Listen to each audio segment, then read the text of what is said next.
Hello and welcome everybody to today's video. Welcome to the Vee Academy. My name is Crumbrion, Professor Crumbrion, if you would. And today we're going to be taking a look at a wonderful game that we played on Pokemon Trading Card Game Live, and be happy to get your reactions to it. Please like and subscribe if you enjoy this kind of content.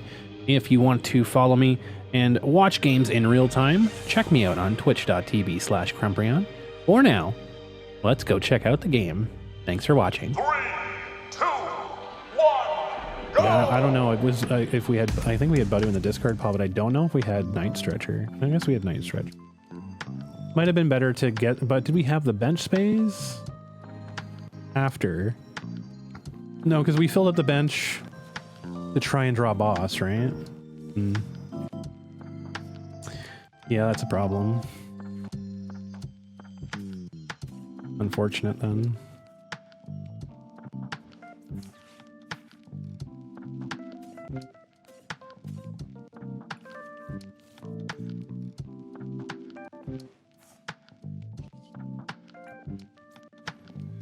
Well, let's see how our opponent does with this.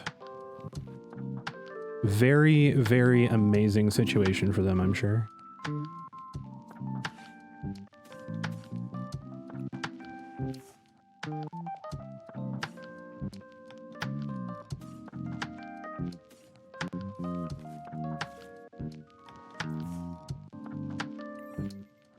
I'm certain they're extremely happy about that accompanying flute.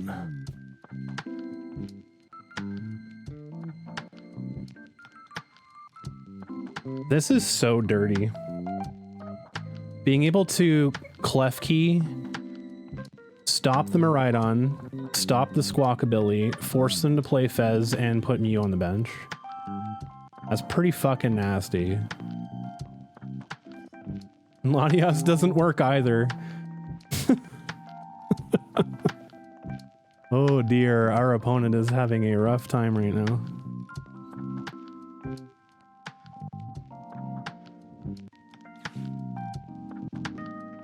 Yikes.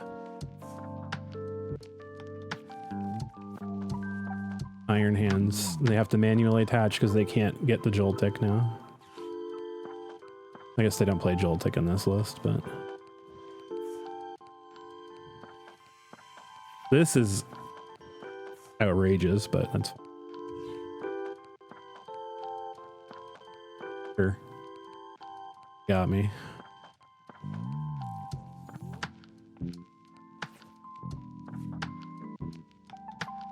Oh no, Hawlucha is useless because we forgot Klefki exists. Oh well. We can sack the Hawlucha here. Right, Jammy Tower it is.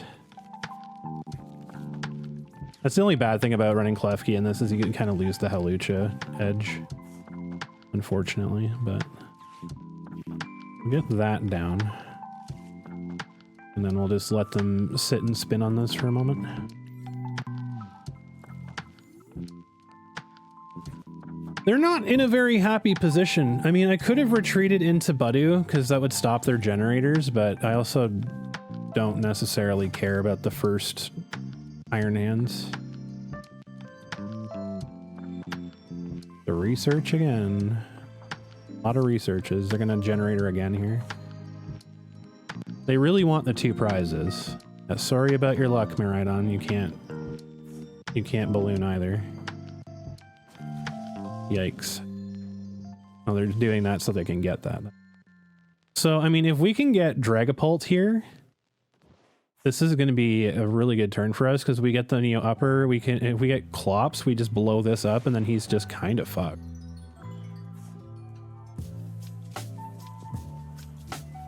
Kind of super chilling. Oh, they whiffed it because they had to attach. We do get the Pult. Hey, yo. All right, and then we get the Clops. Just guaranteed get the Clops with Hilda. I'm not going to piss around with it. I mean, as much as it would be really nice to get a Drakloak, we just have the kill on Iron Hands right now.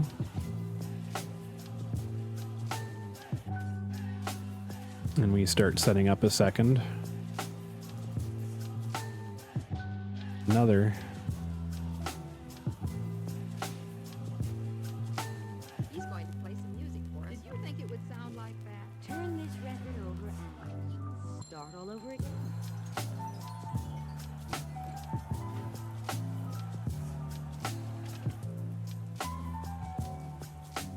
Yeah, it would have been nice if we didn't bork that Hawlucha play, but...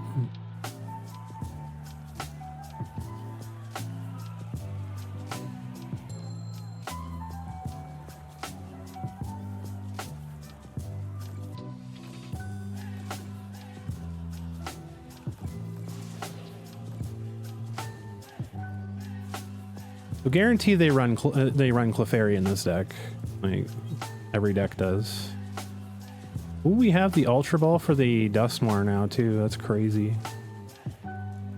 Actually insane. You turn over the record, and I'll be waiting. Our opponent must be a little bit salty off that opening.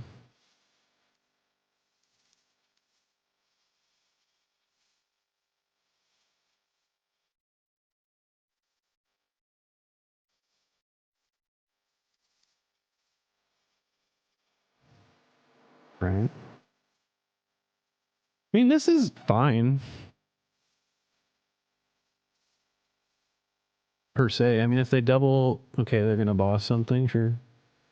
Whatever. That literally makes zero difference. No, I don't know. We keep our hand. Just need a Dusknoir now. I have no spot for the freaking Dynamotor. We fucked them so hard on this. This is actually crazy. We like legit just like Accompanying Flute just fucking smorked these guys.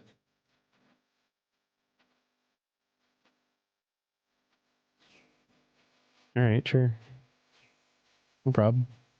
GG's.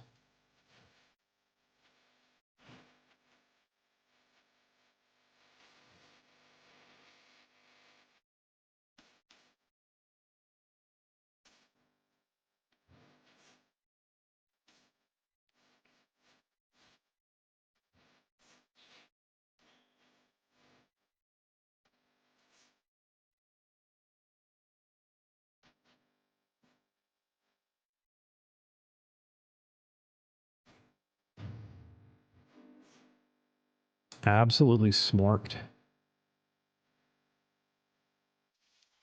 Yeah, we goofed up by playing the Hawlucha under Klefki, but yeah, and then we 200 and then 60 to complete the 4-prize knockout. That was so brutal for our opponent. Yikes. Yikes. That game was brought to you by Accompanying Flute, by the way. Neat little four-turn victory. So this is like an ideal start, okay? Because if they play Miraidon, so we see Miraidon, couple of directions that this deck could go, right? Because they could be going Joltik Box, they could be going Future, no, well, it wouldn't be Future Box with this Miraidon, but they could be going the deck that they're playing currently, the Zekrom Box type of thing, Rhydon Box. So they could be going a couple different directions. So this is actually an exceptionally good start for us because we end up getting Budew with Buddy Poffin. So this just means we can get down a Dreepy, and because we know they're reliant on opening turn ability usage, we get to have Buddy Poffin here as well. So, or we get to have Klefki here as well. So if Klefki's in the deck, Buddy Poffin's going to grab Klefki, and then we have a free retreater in Budew in the active slot, retreat for free to Klefki, lock out all abilities from basic Pokemon. Unfortunately, we goofed up and used ours, but small price to pay, you know, small price to pay. From just, it would have been a flawless game otherwise for us, basically, but Ultra Ball gives us an additional Pokemon here as well. We can throw away a Dusclops because we have ways of getting that back. We're going to be going ahead in prizes relatively early. I mean, Countercatcher, it's nice to have. We have 3 bosses, and I don't know if we're going to have a chance to use that. So our opening turn is kind of good here. So we draw a Drakloak. So we know that if we get a Dreepy down, if they don't hand disrupt us, we just have a Drakloak next turn. So Buddy Poffin's going to target Dreepy, it's going to target Klefki. This is a card that no one's using in Pult, and like it's increasing in value every game that I play now, which is kind of wild. Accompanying Flute. Now, because I'm an idiot and yesterday didn't read this card correctly, and I was having a complete, like, you know, conspiracy theory meltdown about this card. It's the top 5 cards of your opponent's deck. It does not look at their hand and put Pokemon from their hand onto their bench. It's the deck. So the top 5 cards of their deck, reveal any number of basic Pokemon that you find there and put them onto your opponent's bench. This card, if it hits, oh boy. I mean, it's nice to have in a Dragapult deck because your opponent, knowing that you're a Dragapult, will not bench certain Pokemon.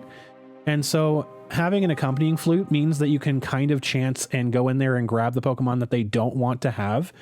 It's nice in decks that are running like the Pokemon that constantly recycle back into their deck, right? If they're trying to stall you, and they try to protect that Pokemon every time, so you can go in and you can use Accompanying Flute. The deck's small enough, grab that Pokemon and then just remove their ability to continue that infinite lock.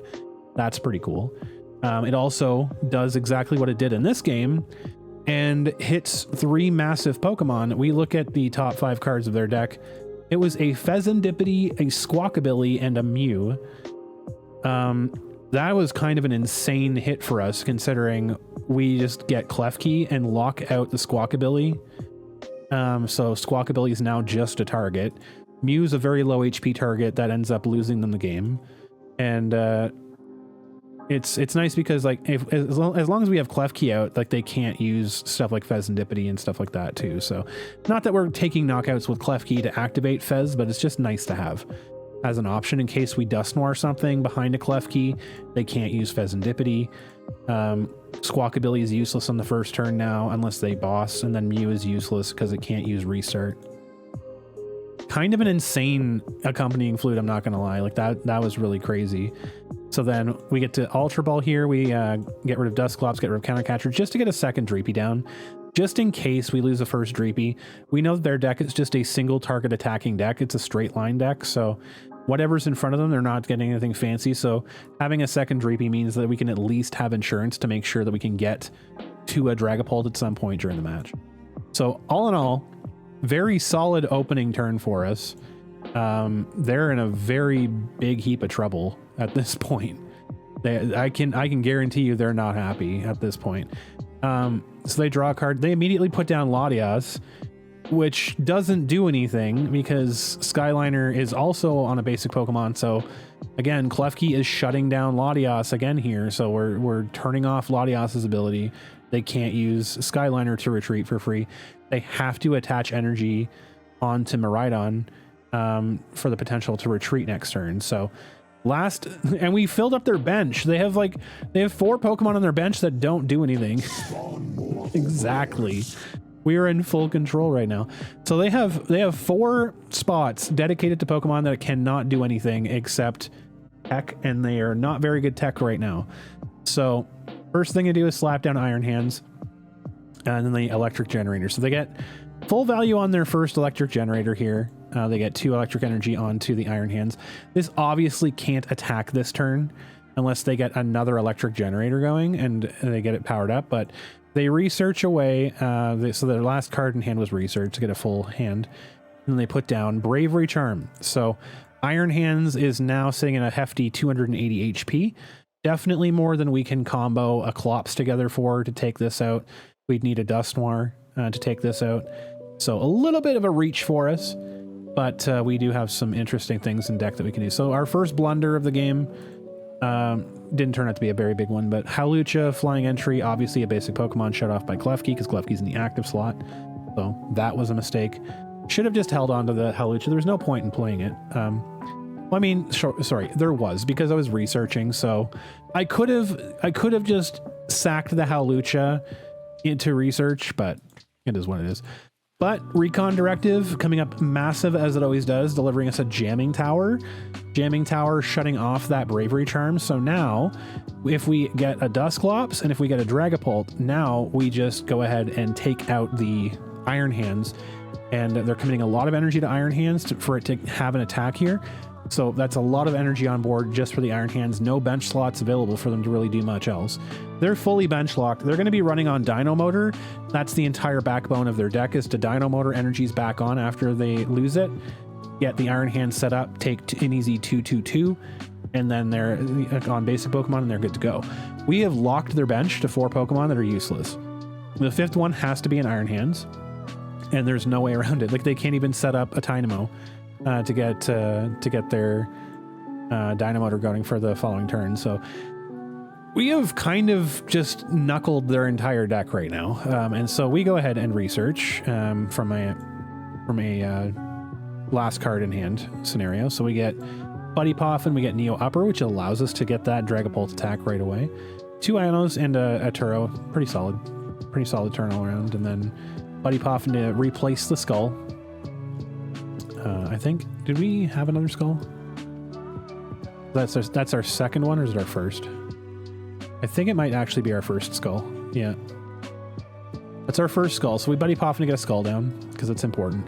If we had not played Hawlucha, that could have been 2 Skulls.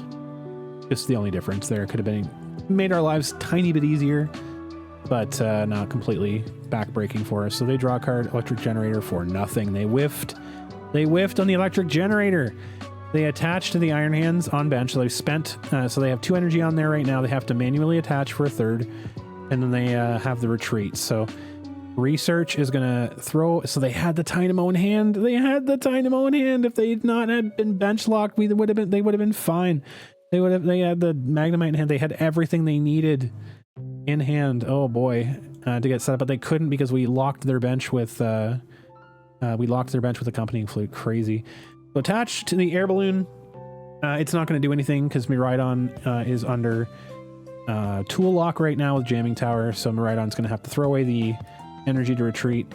They're going to go and get the Night Stretcher and use the Night Stretcher to get that electric energy back, but they can't attach for turn because they've already done it for turn, meaning their only access is to Arm Press for a single prize. Not good for a deck that is trying to turn around a single prize Pokemon into 2 with Ampy very much. Whiffing that second Electric Generator was backbreaking for them because they could have taken 2 prizes here and been on a nice path, but they have to settle for Arm Press this turn. So they're going to take out Klefki, and then we put up Budew to the active slot because it's a nice little free retreater. Perfect. So we just top deck Dragapult, which is insane. We top deck the Dragapult here, which that's great for us because now we don't have to search for it. Now we can actually have a combo. And Recon Directive once again coming in absolutely clutch. Hilda, we had the option to do something else here, but Hilda just gets us everything we want to. We don't want to be greedy here. Hilda's going to get us our Dusclops, and it's going to get an energy that we can attach for the following turn. It does everything that we need it to do on this turn. It's very productive. So evolve the Dragapult, get the Neo Upper. We Hilda, we grab Dusclops, grab a fire energy for the following turn in case something gets gusted up. Now we have the fire energy in hand for the retreat cost. Our opponent knows that too. Evolve to Dusclops. We're going to put 50 onto the active Iron Hands. That's going to allow us to go ahead and put up the Dragapult, Phantom Dive, complete the KO for 250 damage in total. And then just set up the board for knockouts here. We're going to put Miraidon in KO range. We're going to put up Latios in KO range. Damage on Squawkabilly, so that if they put up Squawkabilly, or if they don't put up Squawkabilly, then all we have to do is use a Dusknoir on something, or we just Phantom Dive something else, Dusknoir this, and then that's KO'd. So damage could be anywhere else. Between Mew and Squawkabilly, those are free KOs no matter which way they go. So take the 2 prizes for the knockout there. We get Ultra Ball and Rare Candy, which just guarantees us a Dusknoir now. Now we just have a Dusknoir in hand off of prizes. They put Mew into the active slot, and now we're chilling. Their turn, they're going to flip the script because now they have access to their abilities. They're going to flip the script. They're going to boss up Hawlucha, which tells me they're not going to be attacking into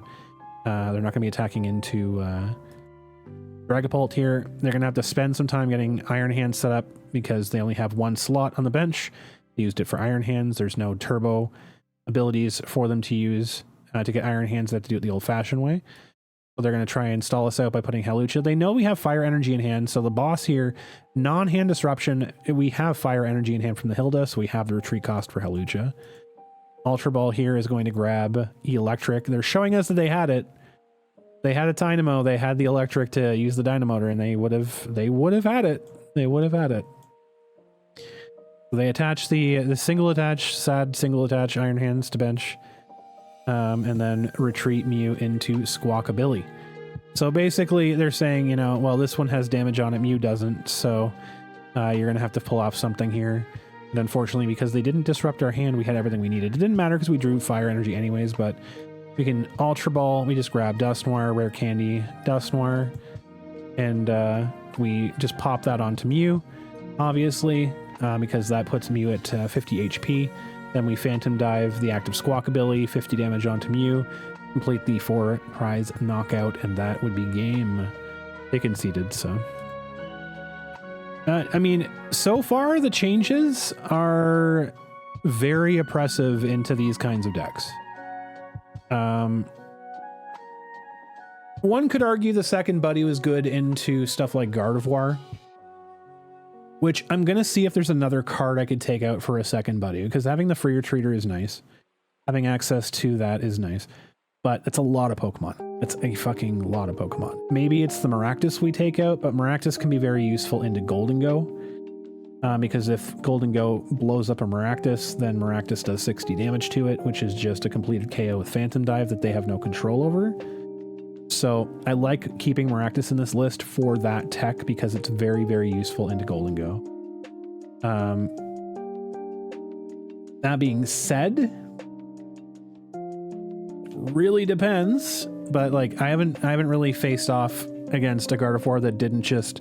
I had one Gardevoir matchup tonight that just drew the nuts, and so I don't have any data to really tell, but.